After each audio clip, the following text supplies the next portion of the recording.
Come. You wanted to see me? Yes, and don't make me laugh. Fortunately for you, I was raised on Vulcan. We don't do funny.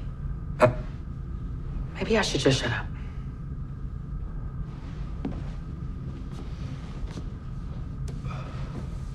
I wanted to thank you for following orders and maintaining our cover, despite your captain's impairment. And by impairment, I mean having a phaser go off in my chest. Well, sir, I learned the hard way what not following orders can lead to. In fact, you asked earlier if there was anything I ought to tell you. There is. And I didn't. The angelic being they worship on Terrelysium, it appeared to me on the asteroid. Why didn't you say anything? I was injured. I thought I was hallucinating. That can't be a coincidence.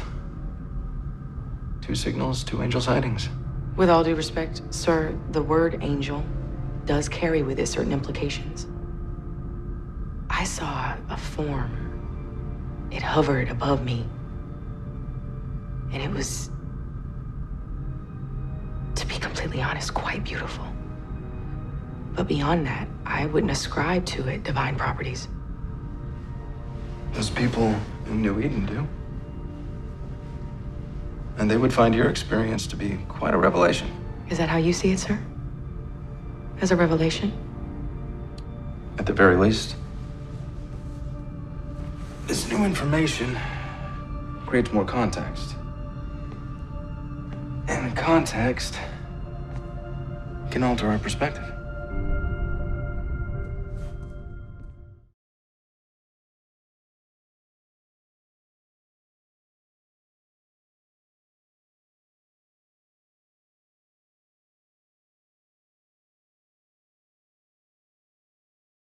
John Lilly once put it this way: there are no limits at all to the human mind whatsoever, except those we impose on ourselves because of our beliefs. And those limits are also beliefs to be transcended. And that's a view that suggests that the possibilities of human transformation are virtually infinite. And we have no way of knowing the outer horizon of what it means to be human.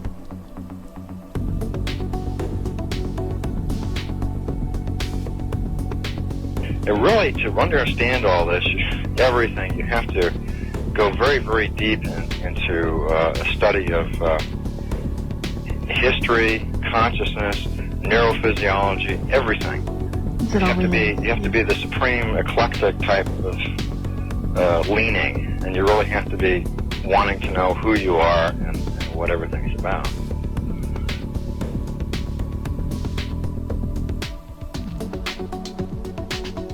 And the thing that you'll find when you go to sacred sites, if you're very humble about it, is that you are on a personal journey, and the sacred site will respond to you in a way that is appropriate only to you.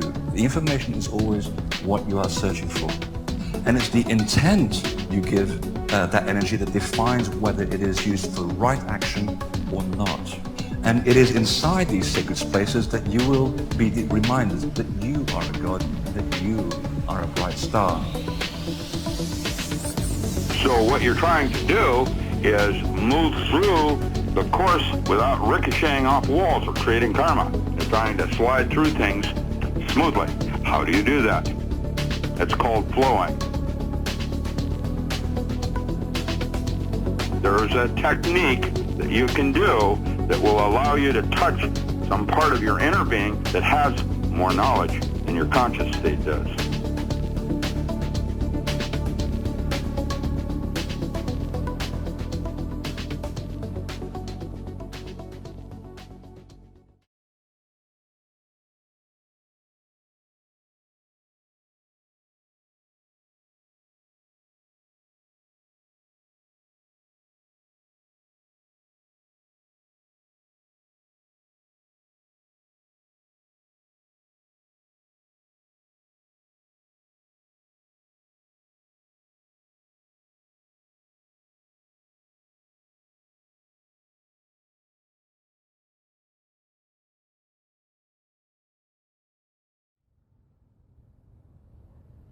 Hey, you epic welcome. Under Hodge, Infinite Potential Healing, Servant of Truth with you once more.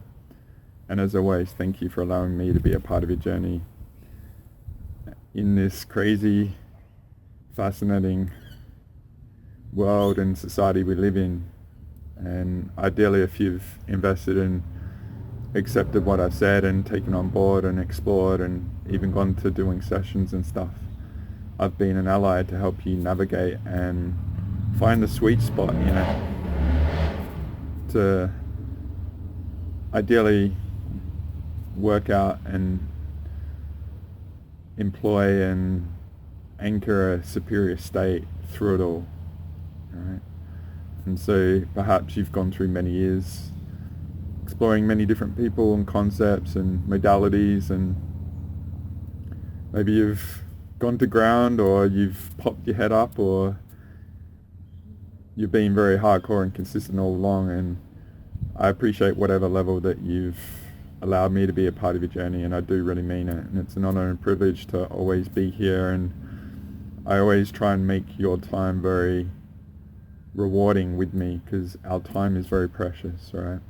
So I haven't done a video for a few weeks and stuff. It's been quite interesting, and I'll be looking to go back to the last couple of themes that I've sort of been into, our intuitive potential and infinite potential healing, the stuff I've released in those two releases of those themes.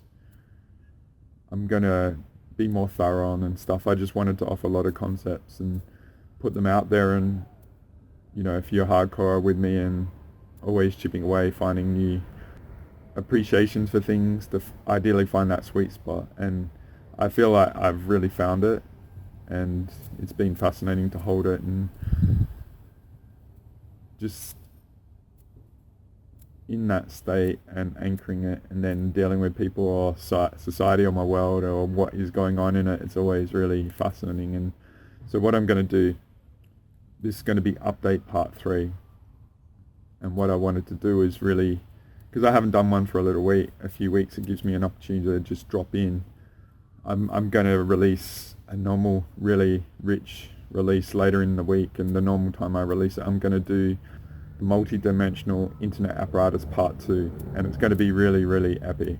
And I've been collecting stuff with that for forever, and the first one I released back in end of July, I offered this really rich component from a interview with Anthony C. Sutton from early 1980s, and it was all talking about the 20th century set up for now, and it was all getting into the behind the scenes of what was going on in the world, the communism, Bolshevik revolution in Russia, and then World War II and the Cold War and stuff. Hey buddy, I've got a bird really close, that's interesting. Hey. And that was just setting the foundation for our world, because to me, to work out where we are now, we have to go back, and the building blocks for all that. So I'm going to get into, I won't say too much, it's going to be really, really good, right? I don't want this to be too long. This is going to be update part 3. And in this, because I haven't done a release for a little while and stuff, I thought there's an opportunity to do an update. And the main core of this is I want to just talk about the choices of source that we have, right? And I feel we've got 3 now, right? And that will be the pure source, the invader overlay, which is really present in our society and world and stuff. And then there's the invasion from other universes as well and stuff. So there's 3 main things, right? And I was thinking of doing a big release, and I'll probably talk about all these things in the future and stuff, but I think it's a prime opportunity to just do it in one of these shorter releases and do it as an update, so it's here in that theme of the updates. The last update was really big, all the components that I added to that and worked out and offered, and as well as it being an update of more the societal variables going on. And one of the concepts I've been offering is the moving of UN to L. So might start calling it the new L world order, right? And obviously, like this last weekend, there's been something really big going on. And so just before I get into the main thing of the source stuff, and then I'll talk about some of the things that have happened in the last month or two relative to that moving to the Middle East, right? And obviously this last weekend we've had what's gone on in the Middle East start, and I'll just offer some variables relative to that. And so this has been a very rich era and time, and recently for pattern recognition and how things might be affecting us and us all being in this world and stuff, and this multidimensional internet apparatus part 2 that I'm going to release will have a lot of variables with the potential influences of our world. It's touching on them because I want to get a lot more deeper into them in the future, but there's a lot of variables in the soup of our awareness journey, you know, that image I share, and I'll try not to use those images too much. I've got a fair few images I want to get through, but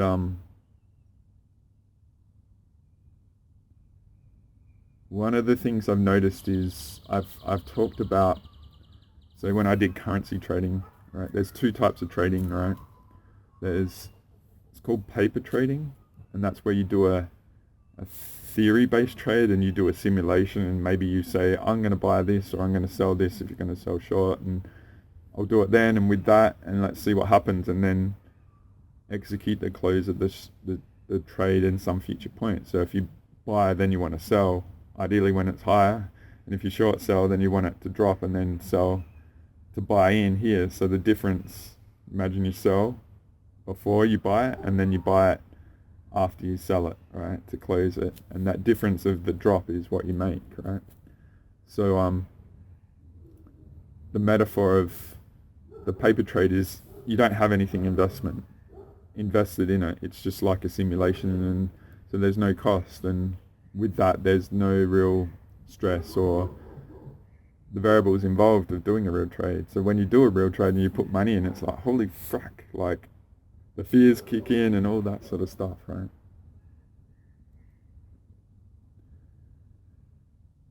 And so I think this last recent era and all this stuff, and it's a reminder of all times, right? Everything going on is that life isn't a paper trade, right? And investing in these things and spirituality, I think a lot of people take it as a paper trade. It's just like something nice and interesting out there. But when stuff really kicks in, then the life trade of investing money, of skin in the game, like energy, money is skin, right? Like our body, life force and stuff. And so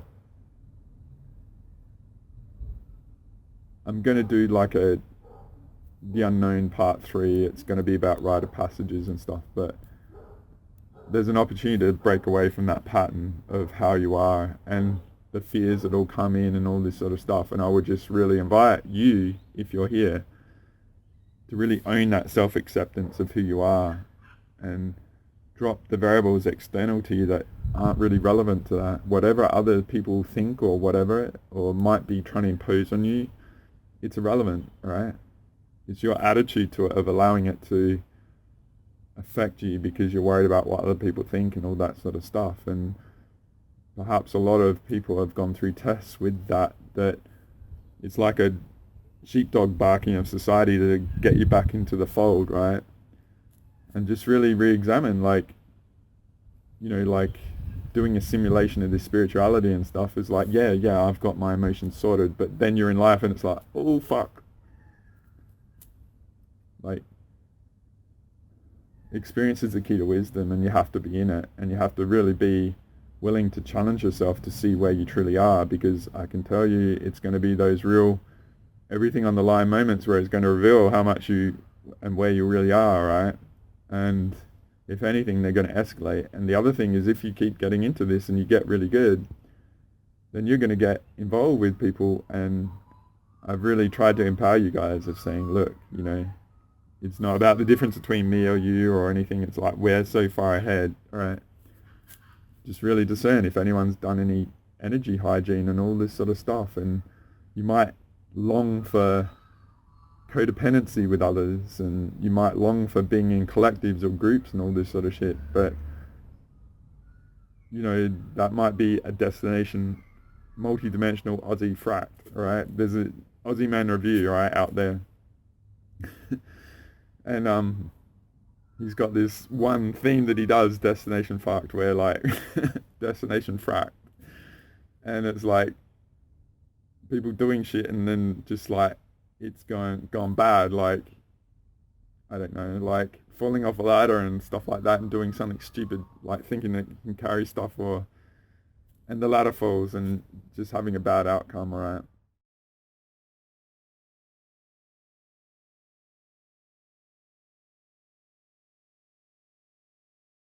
Cheers to Nicholas for sending this one in. I'd imagine it's not easy teaching your son how to drive. I'm about 13 years away from needing to do that, thankfully, or... Oh, Jesus, Sam, are you okay? Holy fuck. Yeah. So what now? I don't fucking know. Turn the car off. Pragmatic solutions from Dad. I guess they'll just hang out here for the rest of the day, spend some quality time together. Nothing wrong with getting to know Destination Fucked thoroughly. What is Grandma doing here, pushing her way through to the top of the inflatable playground? I don't know if the Destination F gods will look favourably upon that. She makes it to the summit. Oh no, disaster! The playground is devouring her. She's stuck. That is instant karma. It looks like the ending of The Wizard of Oz. Yeah. In jogs a lifesaver. He gives her a push and she tumbles down the play equipment like one of those boneless humans in the movie WALL-E. We often see umbrellas in this series, don't we? There's a lot of Mary Poppins wannabes out there. Okay, one last aquatic one. It's crazy, isn't it? Every single body of water on Earth leads to Destination Fucked. I'm personally happy to only use water for hydration and washing. Oh! Massive hang time! What we're about to see now is a fast track to Destination F. Oh, he's good! He belongs in Destination Perfect. Let's see how this manager-looking bloke will go. Yeah, nah, fucked, 100%. He never looked confident, and he's dragging a companion along with him. Shit, it's another one of these bouncy bounce beverage videos. It never works. Here comes a body of water, as mentioned earlier. We all know bodies of water lead to one destination. Have a squiz at this fella, assessing the road ahead. He's in charge of the local beer deliveries. Here he goes. Can he stick the landing over the hill? Extreme danger. He's down. He'll be okay, but unfortunately the beer will not. Everyone runs in to save what they can.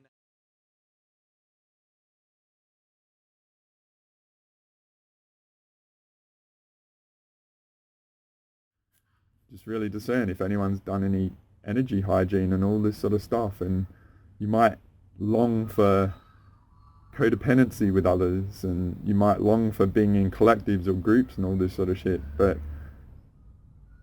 you know, that might be a destination, multi-dimensional Aussie fract, right? There's a Aussie Man review, right, out there.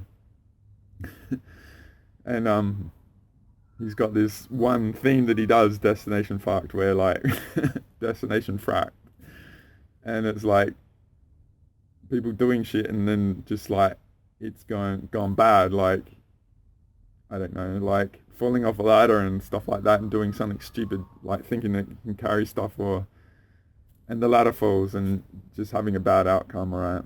So potentially going into a lot of the spiritual stuff is a destination fract, right?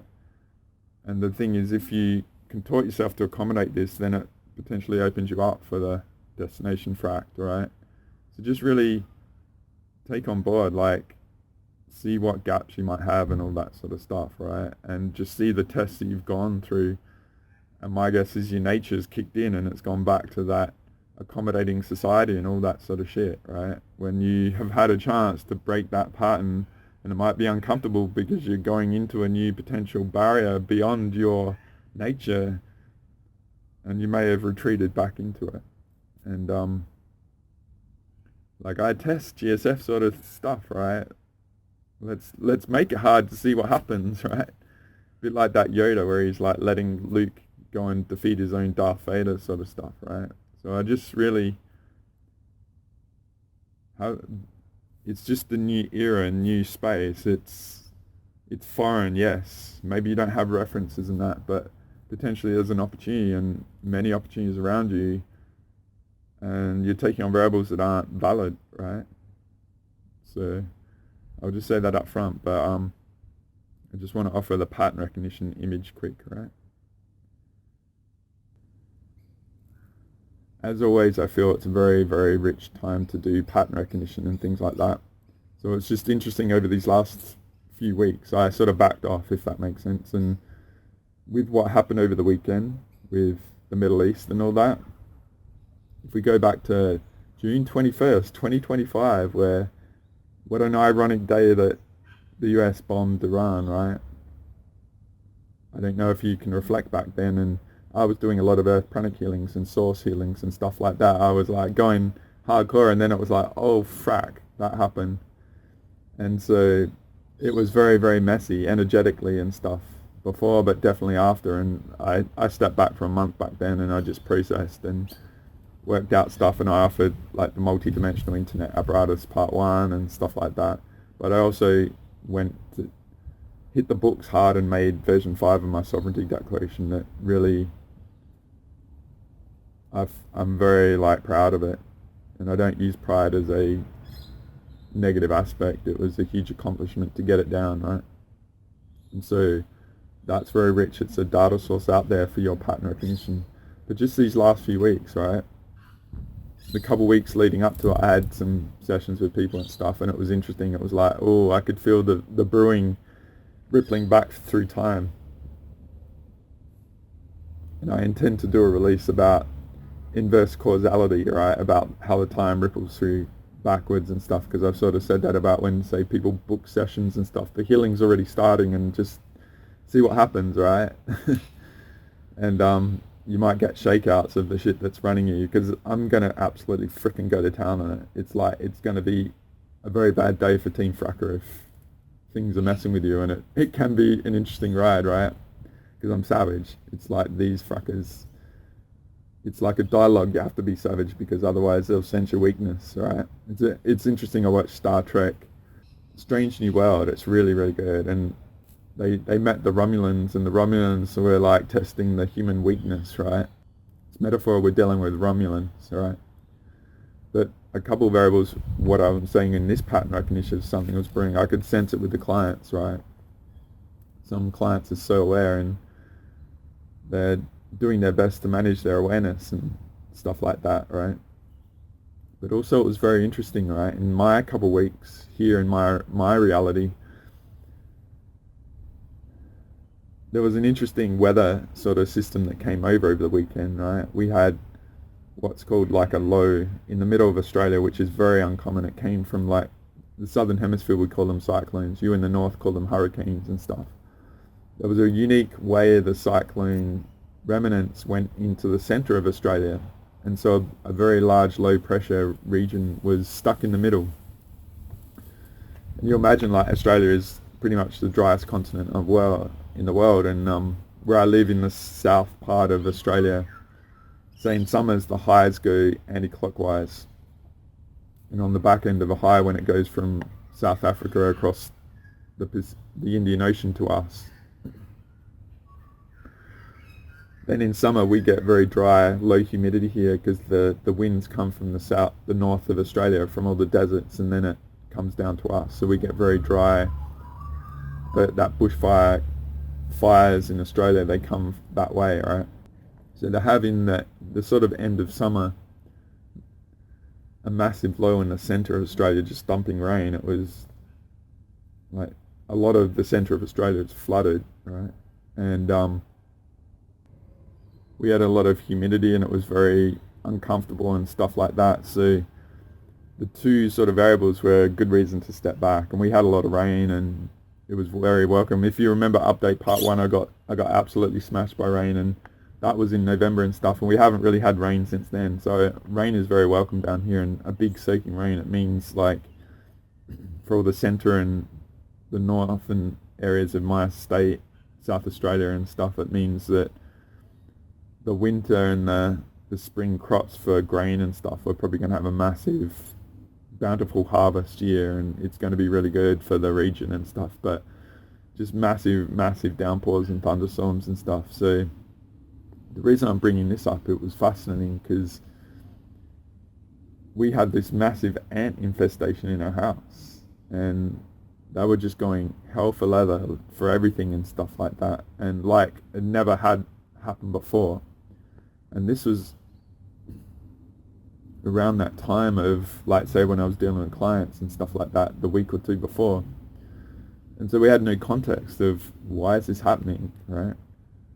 But now that things have played out, it's like fascinating because the ants knew, and they were like, oh F, like we've got a big rain coming, we need to go and get everything we can. And they were going hard for like a waste bin that has all food scraps and stuff like that. And I get really good organic sugar, and it's different, an organic flour to make my food and stuff. And when you get those really organic things, they don't have the negative effects that most, like putting on weight and stuff. It's fascinating. Like when you get truly organic stuff that isn't corrupted, it's really awesome, right? So it's just a fascinating pattern variable of somehow the ants knew that this was playing out, if that makes sense. And so there were a few interesting variables going on, and then obviously what played out on the weekend where the attack on Iran started and stuff, and that was obviously a pretty big event. And I get into like the moving of the UN and the remnants of the UN over to and the Middle East and stuff. So perhaps like I'm just offering these variables that were going on around me to show that there's constantly variables going on that might have relationships to events playing out, and they're constantly going on around us, right?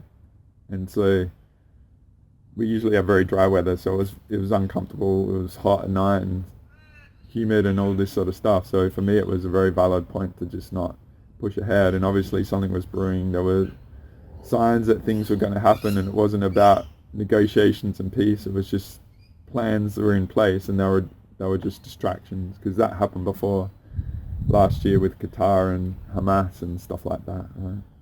But what I want to get into is about the choices of source, all right? So I'm going to offer you a lot of data to add to your pattern recognition. And I think I'm the one that can define it, and I think it will be very helpful for it to be defined this way. And so it'll be a lot clearer of all, say, what I've put into the sovereignty declaration, but I've got images and stuff, and there'll be a bit more data on the images, and I'll eventually upload them to Instagram and stuff so they're there if that helps you see them. But I want to do a very specific reference video related to the source variables as they stand now. Who knows what will happen in the future, but for me, when I do my mechanics and all that sort of stuff, it's superior, and it's just a matter of employing it and anchoring to it and aligning to it and being very, you have to have it as a background process of anchoring to it. And if you need validation for things and all that, that's cool. It's the default mode is a corrupted source at the moment, right? And so you have to use your initiative and take responsibility for yourself to employ it, right? Or things in society may play out, right? So I'm just going to get into it, okay? So I'm going to be pretty quick, and I'm just going to go over it. I probably don't have too much light, but I don't want this to be too in-depth as well, right? If you've been pretty hardcore with me going back maybe 3 years now, this is the first image that I sort of offered relative to the invader overlay of pure source. And I relate pure source to a circle, and the invader overlay relative to the invasion going on and the corruption and the corrupt source code and stuff relative to invaders from other universes as they've imposed themselves over us, right? And our connection to source and stuff like that, right? And this is like the first one that I drew, right? This is very basic, just how do I explain it, right?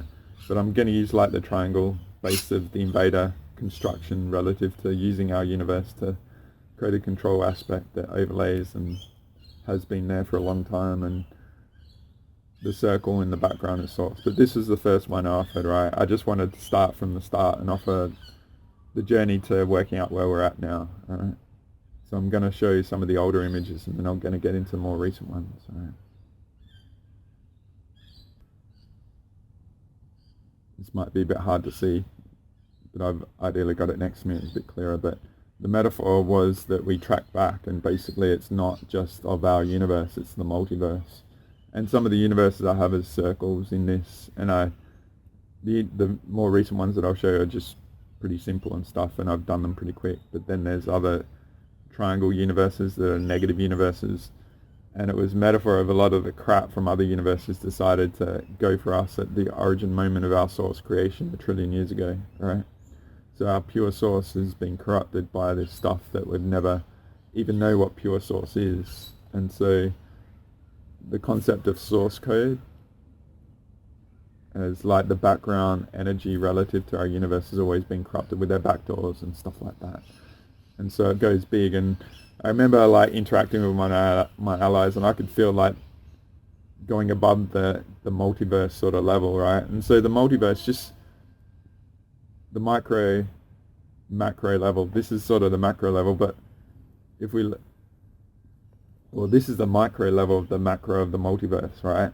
So these are all just imagine these are different cells in like your skin, right? And each cell is a universe, and they are potentially porous and allow things through their barriers and stuff like that. And I just see the multiverse level of things of just like cells in skin that connect to each other, sort of thing, right?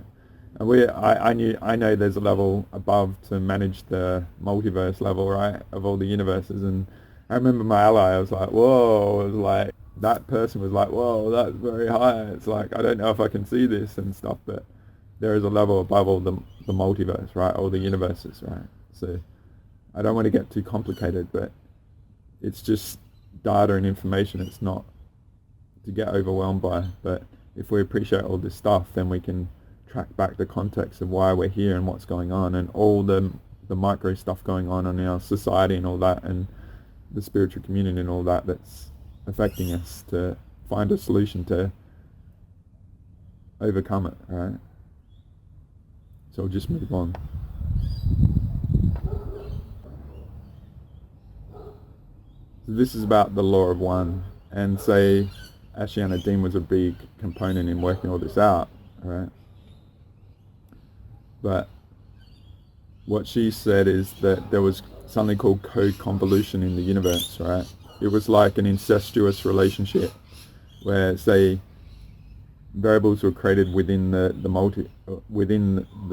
source of our universe, and it gradually degraded over time, and then it became corrupted because of the incestuous nature of it, right? When in actual fact, right, it's actually corruption from another universe that came in and polluted everything, and we never knew, right? But without that context, trying to work out what's going on, then the metaphor of like in our world and stuff, we can blame ourselves, right? Because we have no understanding. And it's a brave act to, my first principle of existence is, how am I wrong in this moment, right? But if it doesn't add up, then there's potentially a pattern variable that we're missing. And I'm really good at working out those missing data points of that pattern recognition image going back. And it was like, nah, we're not thinking big enough of tracking back. And I can tell you, variables in the community know, right? And so the whole law of one is an invalid concept, especially with the three sources that I'm going to talk about. So those that are talking about the law of one are the invasion alliance source, right? And I've got a bit listed later on, right? But I'm just going to move on, okay? But it's important to put this up here because it's not accurate, the law of one, right? If we're appreciating the three source option that I offer, right?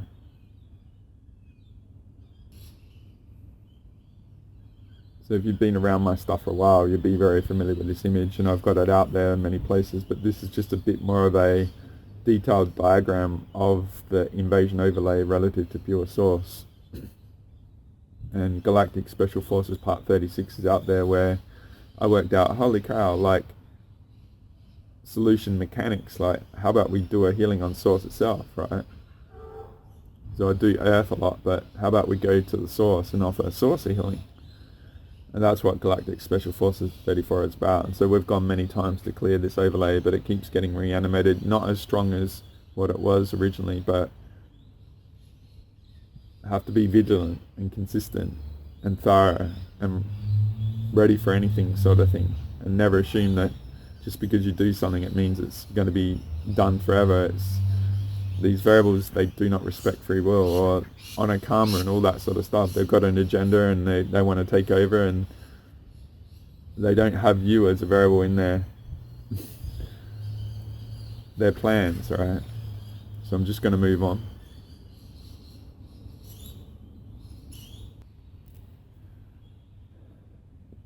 So this is one of the images I offered in Our Intuitive Potential Part 9, I think it was, a month or so ago. And this is what, say, I've been about in everyone that comes through, and the mechanics of the Sovereignty Declaration, all that sort of stuff. What we worked out is the invasion sort of overlay sort of stuff is vulnerable because they're using our energy and relying on us, and they've never had karma responsibility. They're actually wired karma to their negative acts, we get it sort of thing, and if we do positive stuff then they get it sort of thing. So everything was skewed for their benefit, which also means they're very vulnerable, right? And so say everyone that comes through, I do my order on my pranics, or we do the Sovereignty Declaration and stuff, and I offered violation as our asset earlier in the year or late last year about, so if you're being violated by some of the mechanics that are being used, then that whole mechanics is vulnerable by it being a violation, and so we can take that all apart to free up everyone that's being violated by that. And so it's a matter of chipping away and building momentum and stuff. And so say with the source healings and stuff like that,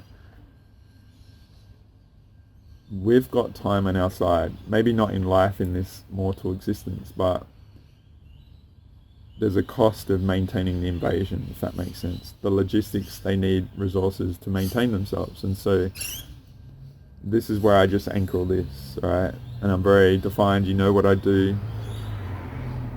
Perhaps there's challenges and all that sort of stuff, but it's all out there offered, and everything I've offered is about the solution mechanics to all this, right? So it's taken the 18 years, and that's why I'm very confident, because it's like being very thorough on that journey and invested in a lot of people, and a lot of them are compromised, right? They're part of this with an agenda, right? So I'm going to get into some of the new images that I created today, right? I'm not wanting this to be too big, too thorough, but it's just an overview of giving you the choice of which source you want to align with, right? So the next one will show the first part of that.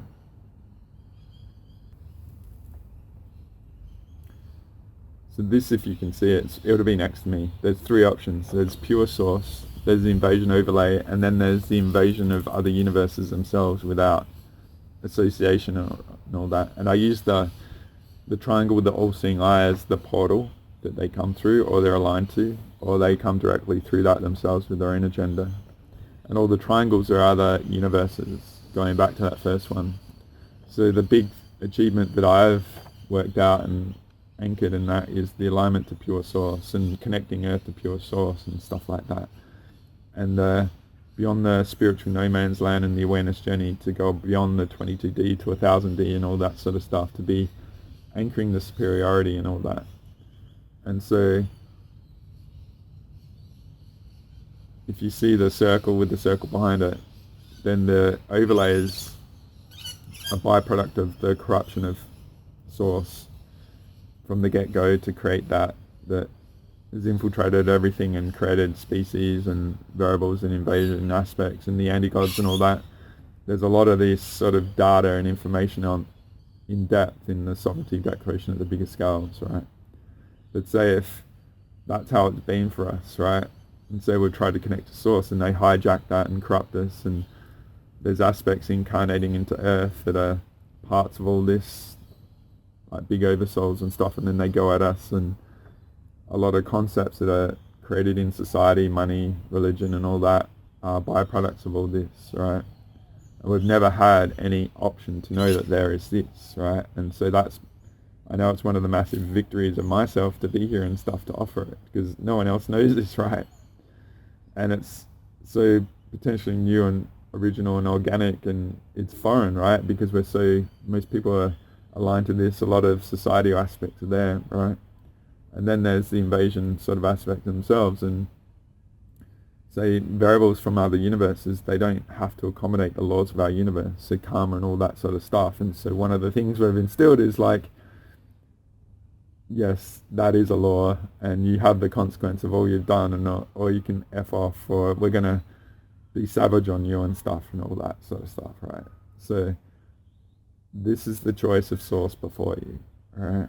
It's not for me to hold your hand and stuff. You have to be personally responsible for yourself, and I'll do it and engage it in the declaration and healings and stuff like that. Or you can do it yourself, right? And just make a choice. But just realize how original and new and unfamiliar it is, and then how few people even know about this, let alone are doing it. And so that new territory may not be all that comfortable, right? But ideally, if you get aligned with that, then it is superior, and it is a simple and elegant way to exist. But it's not perfect in this world at this time, because everyone else is basically, whether or not they know it, they're aligned to this, right? You know, there's a default alignment to that sort of thing, if that makes sense. And a lot in the community that's been, I feel like, us intuitive sort of, us that have been able to find our way in this world, whether it's through trauma or just our gravitation to wanting to be better and all that sort of stuff, right? So I hope this is a good overview, right? And I don't want to get too in depth with this, and I'm just going to move on now because I've got other images, right? So there's the three options in a different way, just to make it a bit clearer, right? The pure source, the corrupt source, and then there's the other universes permeating through us. And the reason why I want to share this is that I feel there's a lot of concepts that are out there that are geared to this, right? Because it gets into the L and the new L world order sort of thing, right? So I've been involved with, say, Nikki Tetsi, who birthed the 5D Earth back in 2013 and stuff like that. I worked and did a lot with her, and there's a lot of inertia in the spirit and alternate community of aligning to 5D Earth and all that sort of stuff, right? And a new Earth and utopia, like a better world, and I feel all of those variables are very much aligned to what's rolling out with the New World Order, the New L Order, the WEF, you own nothing and be happy. It's all about a communism sort of ET, dawn of a new day, right?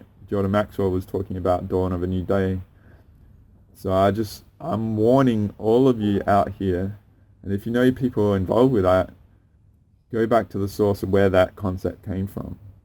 Was it aligned or organic and birthed out of a pure source appreciation things, or was it the corrupt source code before the pure source and compromised beings that are from other universes, or as Asha said, the Phantom Matrix and stuff, right?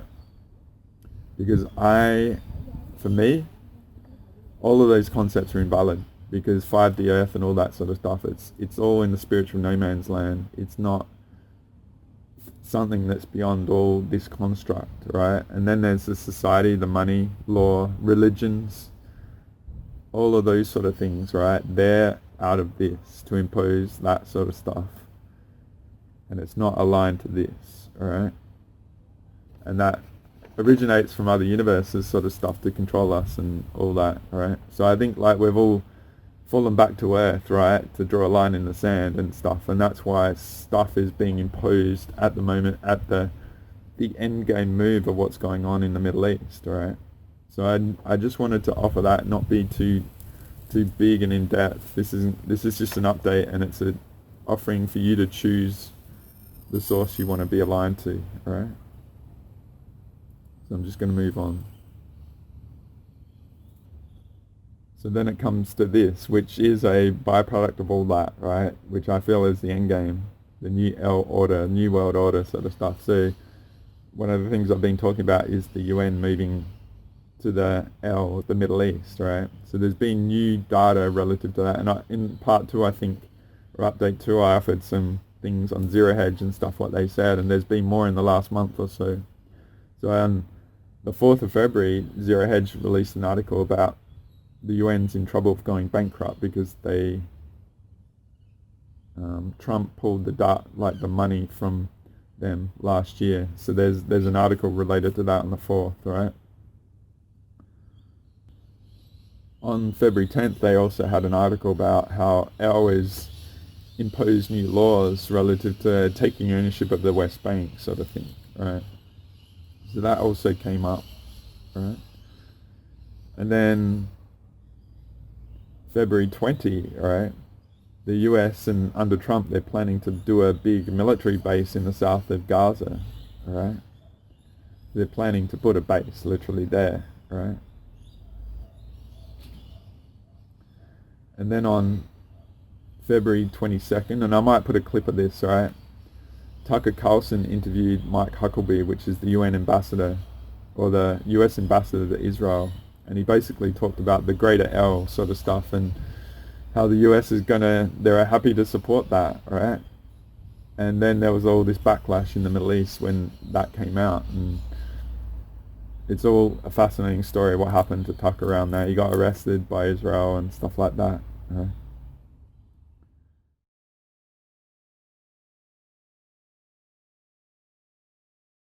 We're about to play you an interview we did with U.S. Ambassador to Israel, Mike Huckabee, 2 days ago in Israel. Here is our interview with Ambassador Mike Huckabee. I hope it's informative. Ambassador, thank you very much for having us, for inviting me. I was grateful to be invited. Well, thank you. I was grateful because I don't like all the name calling. I've engaged in some of it. I want to apologize for that. In general, I don't think people should be going immediately to motive, calling each other Nazis or anti-Semites. I said I hate the Christian Zionists. I lost control of myself. Of course I don't. I've apologized for that. I have problems with my anger, and so I just want to apologize to you since you are a Christian Zionist. You and I have known each other for over 30 years. Over 30 years. That is totally true. Back when you were in Little Rock. So yes, I was at the newspaper. It's why I wanted us to have a conversation, talk to each other and not about each other. And I appreciate very much you're coming here to. Of course, and I'm only staying a couple hours, unfortunately, because I kind of shoehorned this in, but I hope that I will be back soon, and I hope that I can come back soon, because I actually like, despite what you may hear, I actually like the country. I've been here a lot, and there are a lot of things I love about it, and I want to talk to people in it for like a week. Good. And get a better sense of it.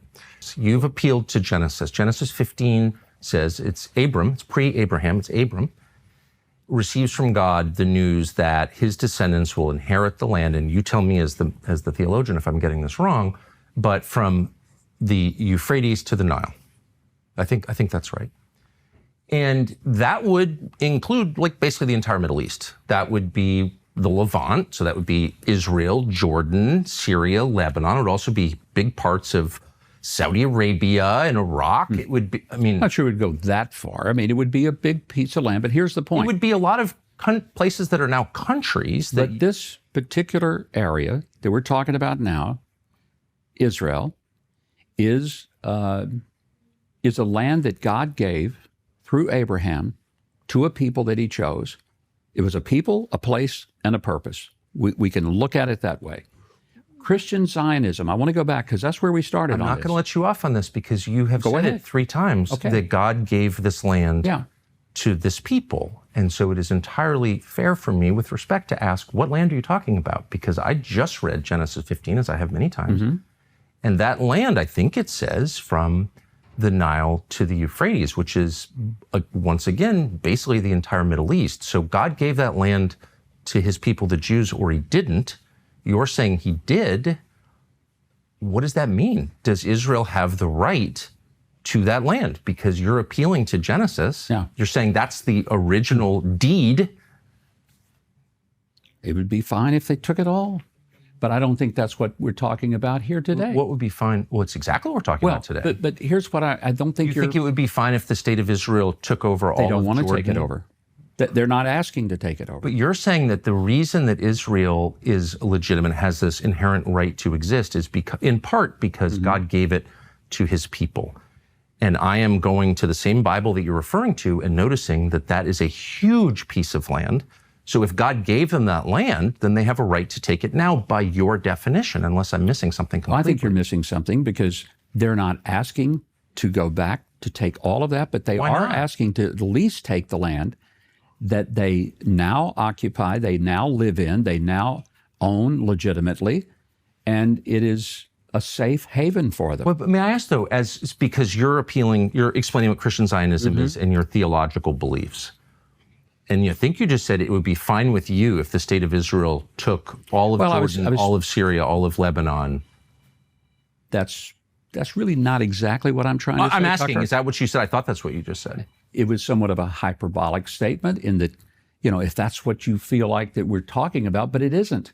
We're talking about this land that Israel, the state of Israel, now lives in and wants to have peace in. They're not trying to take over Jordan. They're not trying to take over Syria. They're not trying to take over Iraq or anywhere else. But they do want to protect Lebanon? their people. No, they're not trying to take over Lebanon. But you're saying that as a religious man, as a Christian Zionist, you agree with a lot of religious communities here in Israel that the justification for this country is theological. It's a contract between God and his people. And I'm telling you that contract includes a tract of land that is much larger than the current nation state. So you may be a bigger Zionist than even the Jews are that live in Israel. I'm trying to understand the implications of your theology for geopolitics, because you're saying that the present government of Israel has a moral right to take over what are now other people's countries. No, I didn't say that, Tucker. Then what are you saying? I'm simply saying that the people who live in Israel, I think, have a right to have security, have safety. They have a right to be able to live in this land that they have a connection to for 38 I told myself, and I said a prayer, that I would not get annoyed. But as someone who is, the father of daughters, when I see child molesters hiding in Israel and escaping American justice, I think I have a right to safety in my country too. So you can understand that I think most people feel they have a right to safety. I do think Israel has a right to safety, and I hope that for them, and I'm sincere, but I'm an American, and I have a right to safety in my country too. Of course Don't you do. Agree? And I think, but I just want to get to this point. If Israel were to say, God gave us in Genesis 15, all of Lebanon, all of Syria, all the way up to Iraq, would that be legitimate in your view? I don't think in this particular day and time they're asking for it. Would it be legitimate? I'm not sure that it would be. Why? Because you just said that God gave it to them. Because I think that there is an understanding that the people of Israel today, now if they end up getting attacked by all these places and they win that war and they take that land, then okay, that's a whole nother discussion. But you and I started out. We started talking about something simple. Christian Zionism. But it turns out it's not simple, because the core of Christian Zionism, you said, and I'm quoting you, is the understanding, the belief, the theological understanding that Jews have a moral and legal, we went through the legal, biblical, moral deriving from the biblical, from the promises in our Bible, which we share with the Jewish people, the first part of it, the Old Testament, that it derives from God's promise to the Jews. And so I have two questions. What are the borders of that? And who are those people in 2026? Tucker, I want you to understand that when Iran has told us for 47 years they're going to kill us, do you think they would do it if they had the capacity militarily? What would happen if Iran took out any of the energy facilities in the Gulf, or took out a bunch of them? What would happen to the United States economy, do you think? Well, our economy probably would survive because we have energy independence thanks to President Trump. We would survive? Our economy is based on our own markets? energy. What do you think? It would be a terrible thing to happen globally. It's why Iran is a global threat. It's why Iran, through its proxies, Tucker, this is another thing. People they're not Iran, blowing up energy infrastructure right now, but if we try to regime change them, they have said that they will. I don't know if they will or not. I don't either. Is that a risk that... But they have their own problems to defend if they try to do that and they lose their own energy capacity. Are you worried about... So if they took out... And I don't know what's going to happen. And I guess we're not supposed to think about worst case because that makes us pro-Islamic or something. But I'm an American and I don't want a depression in our country. It's too fractured and unstable right now. I don't think we want that at all. Okay. None of us want that. None of us want that. Not right now, we don't. Not at all. No, I don't want it. I don't want it next year, next week, 10 years from now. Especially now. All these states are basically in a state of insurrection against the federal government. They're not enforcing the most basic law of the land, which is immigration. And thank goodness President Trump is pushing back, and he's I agree. I'm just saying, seeking to force if all of a sudden compliance, markets just tanked and gas tripled or whatever, and you had, like a severe recession or something worse, that's a massive cost. And I don't see anybody factoring in that possibility. Iran has said it will do it. You've said 10 times they're evil. Okay, I believe you. Then why wouldn't they take out the Qatari gas fields they share with Qatar, or refining, petrochemicals, extraction in any of the Gulf countries? That would cripple us. Are you worried about that? Energy-wise, again, we have independence because President Trump put measures in place that gave us the capacity. Do we set international energy prices in the United States? In some ways we do, because our own market and our own production has a whole lot to do with what those world costs are going to be. If you took Saudi energy production or Qatari energy production or Emirati energy production and offline. That is making an assumption that if there were regime change, that they would be more effective at attacking than we would be defending.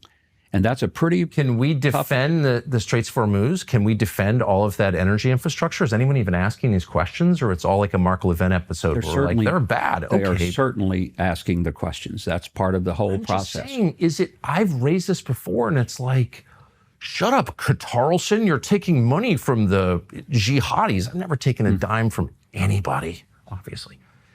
I just care about the United States, and it freaks me out, and no one else seems worried about this. Then caring about the U.S., you should care about the fact that the proxies of Iran have moved globally.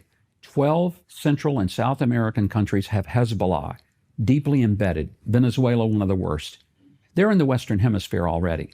Do we know how many... Where would you rank that on the list of concerns for the average American, Hezbollah in South America? I doubt most Americans think about it. I think about it because I know what they do.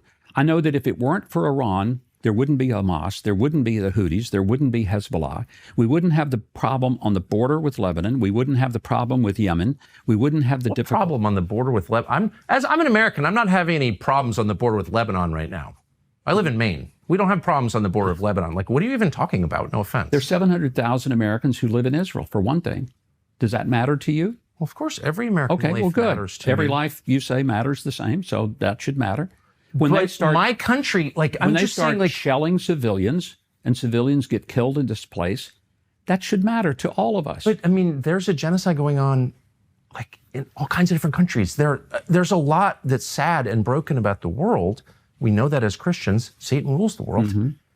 But our job as members of a nation state is to look after our community, 100%. Our families, right? So I don't think any of the concerns that you've just raised, which I think are all real, I'm not disputing them at all, are even in the top 100 for Americans. So how can the U.S. government be spending this much time and money worrying about things that are not on the list of Americans' concerns? Do we have self-government? Does it matter what Americans actually think, or doesn't it? Of course it does, but it also matters. How much does it matter? What the threat is to Americans. Do you think there's a threat to Americans because of the proliferation of the proxies in Iran? Conceivably there is.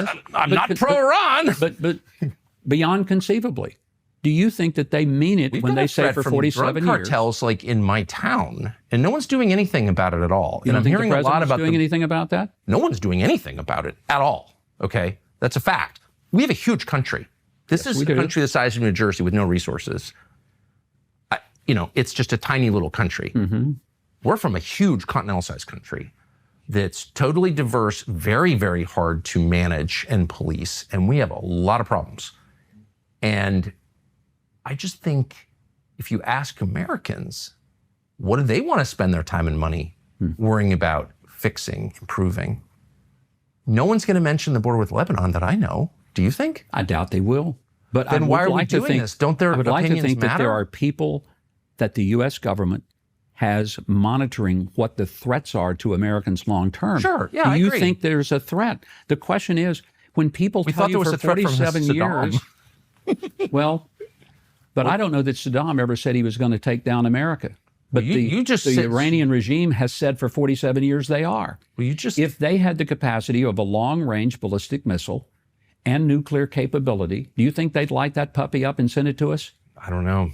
But I know. Well, I know that- this from sitting here last year, 4 wars that I went through in less than a year. The Iranians rained down ballistic missiles. Can I ask you a question? Like, how much does it matter what Americans think? Well, it matters every bit what Americans think. That's why Okay. Americans vote. It's why Americans have the opportunity to have free speech. We want them to have that. Okay, so what percentage of Americans support a war with Iran? I don't know. Do you know? I do. I think it's around. I saw the numbers yesterday. I think it was like 21%. Okay. Is that enough to have a war with Iran? We don't live in a world where you have a poll taken to find out whether our policy should be a particular direction. Because I thought you just said that that's we direct vote. democracy. No, we care deeply about it. But on the other hand, do we make the decisions of foreign policy and even domestic policy based on We what care the latest deeply about poll it in number what is? sense? If we're ignoring it, then in what sense do we, quote, care deeply about it? Well, I think we care deeply when we see there's a threat. No, but about Americans' opinions. So you've got 350 million Americans. They vote. They voted in this last election on the basis, in part, of the promise no more wars. Okay, so now we're about to have a war. Looks like 80% of people are against it. In that range, let's say 70%, but nowhere near majority support for this war.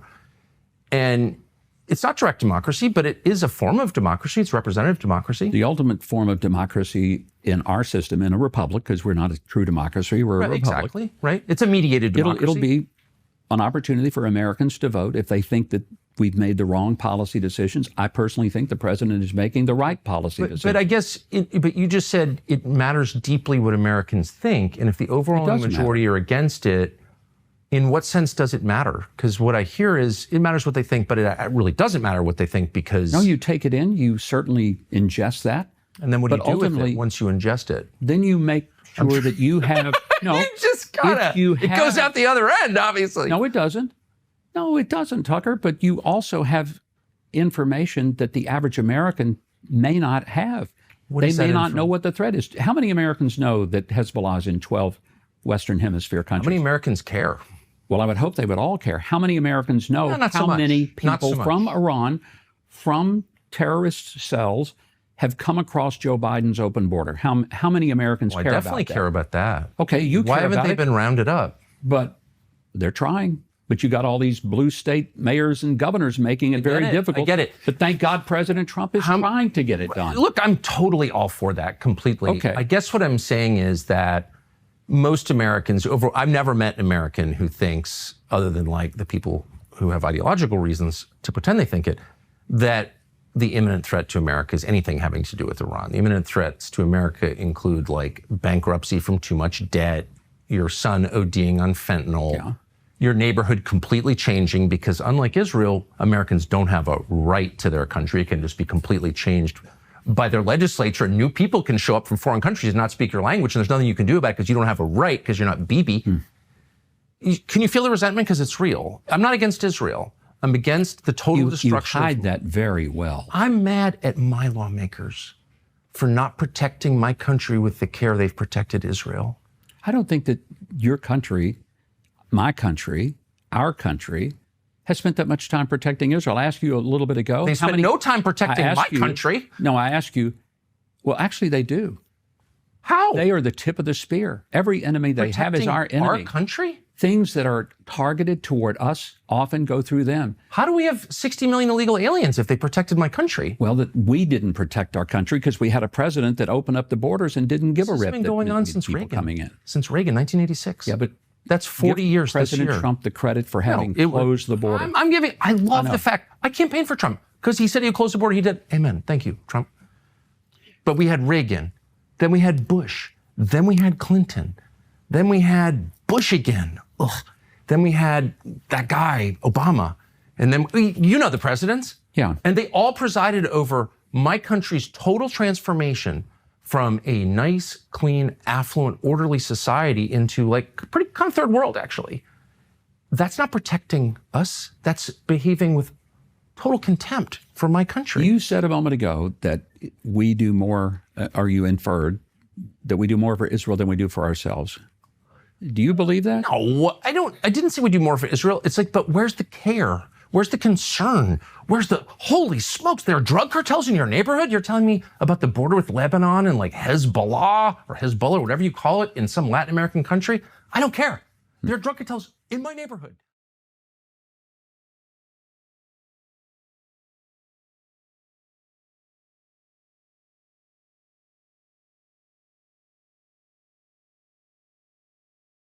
And then on February 22nd, and I might put a clip of this, right? Tucker Carlson interviewed Mike Huckabee, which is the UN ambassador, or the US ambassador to Israel, and he basically talked about the greater L sort of stuff and how the US is they're happy to support that, right? And then there was all this backlash in the Middle East when that came out, and it's all a fascinating story what happened to Tucker around there. He got arrested by Israel and stuff like that. Right? And then March the 2nd, just on Monday, what came out after the actions that have gone on in Iran is that the US and L, they were actually planning the military stuff for at least a few weeks, right? So all the negotiations that were going on, they were just buying time before they were going to do what they were going to do. And there was obviously no intent to have a resolution of what they want. And it's like anyone that stands up to Trump and doesn't give him what he wants, he calls him like the worst in the world and stuff like that, right? And there's like sort of tantrum stuff that go on, right? And I know there's a lot of good being done in the US and all this sort of stuff, but I feel like the bigger plan going on is this rollout of the new L order sort of stuff, and he's definitely involved and all that. So this is just a bit of an overview of stuff and an update, but the main thing, I'll just put this down. The main thing of this opportunity of me not doing videos for a little bit was an opportunity to offer, reference point is the choice of source before you. And it's not really what other people do and all that sort of stuff. It's about what you do. And then if you do that and then you go and involve yourself with people entangled with all this stuff still, then just watch out for your energy hygiene, right? In groups and stuff like that. Especially the internet is not secure and safe. It's an open portal basically, right? So just measure yourself, see what goes on, just see in the past if you've been involved with these sort of variables. It's not what other people do, it's what you do, and you can keep pushing yourself further. But I don't think anyone has ever defined things like this, right? So I hope this is very powerful and an ally for you to make it very simple of the choices before you and why you should, right? So I'll leave it here. I've got a really big release that's brewing, the Multidimensional Internet Apparatus Part 2, that I'll be releasing in my normal time, and I know it's going to be a very big one with a lot of different teachers that you probably never heard, putting together a lot of data, a bit about the 20th century stuff, building on Part 1 that I released last July, right? So it's really awesome to be here with you and offer this, and I hope this clarity of all this is a really powerful ally for you going forward, alright? So take care. Thank you, as always, for all you do, and I hope this helps. And I'll see you next time. So lots of love. Keep being epic. Push hard. Be thorough. Leave no stone unturned. And be relentless. And it'll be a massive edge to everyone else out there. Alright? And let's see where we go. Okay? Take care. Bye for now. Lots of love. And I'll see you soon. Alright? Bye for now.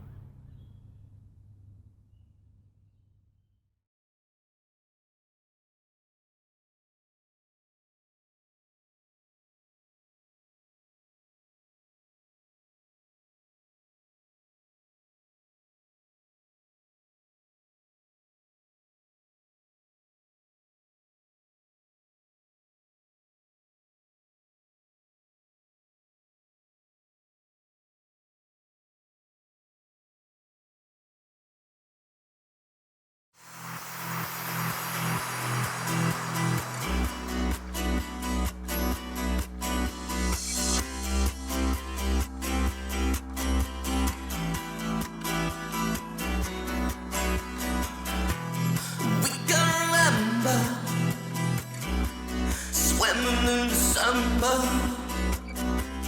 heading for the city lights. 975, we're sharing each other, nearer than farther. Scent of lemon drips from your eyes. We are the people that rule the world, what's running in every boy and girl, all rejoicing in the world. Take me now, we can drive, we live in adventure, love in summer, follow the sun tonight, reminiscing of the times of life. For each every other, the feeling is stronger. Shock at 11, got lost in your eyes. Can't do why when I think you're gonna leave me, but I'm gonna try. Are you gonna leave me now? Can't you be believing now? Can't do why when I think you're gonna leave me, but I'm gonna try. Are you gonna leave me now? Can't you be believing now? Can you remember in human eyes? It was to where we'd energize, lie in the sand and visualize like it's 75 again. We are the people that rule the world, what's running in every boy and girl, all rejoicing in the world. Take me now, we can drive. Can't do why when I think you're gonna leave me, but I'm gonna try. Are you gonna leave me now? Can't you be believing now? Can't do why when I think you're gonna leave me, but I'm gonna try. Are you gonna leave me now? Can't you be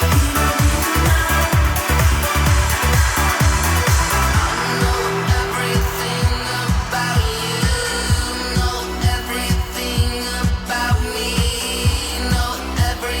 now? I know everything about you, know everything about me, know everything about us. I know everything about you, know everything about me, know everything about us. Can't do why when I think you're gonna leave me, but I'm gonna try. Are you gonna leave me now? Can't you be believing now? Can't do why when I think you're gonna leave me, but I'm gonna try. Are you gonna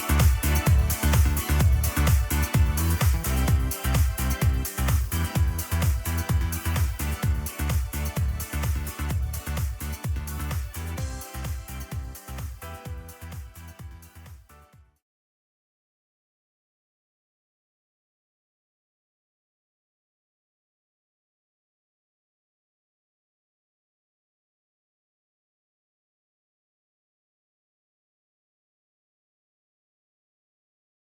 Can't you be believing now?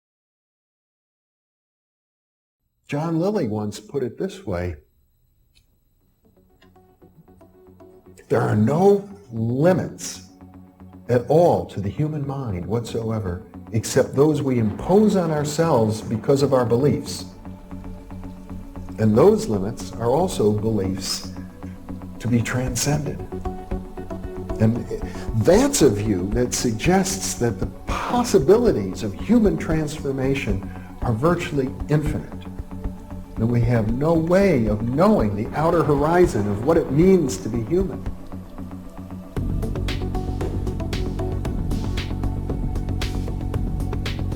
And really, to understand all this, everything, you have to go very, very deep into a study of history, consciousness, neurophysiology, everything. You have to be the supreme eclectic type of leaning, and you really have to be wanting to know who you are and what everything's about.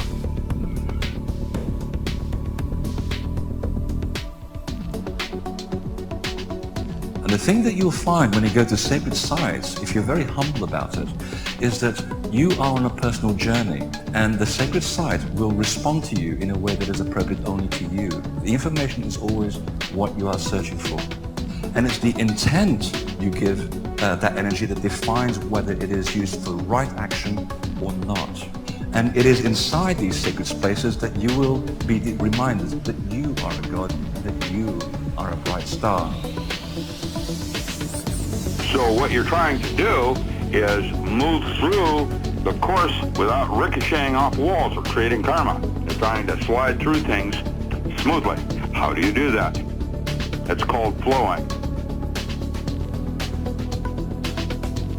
There's a technique that you can do that will allow you to touch some part of your inner being that has more knowledge than your conscious state does.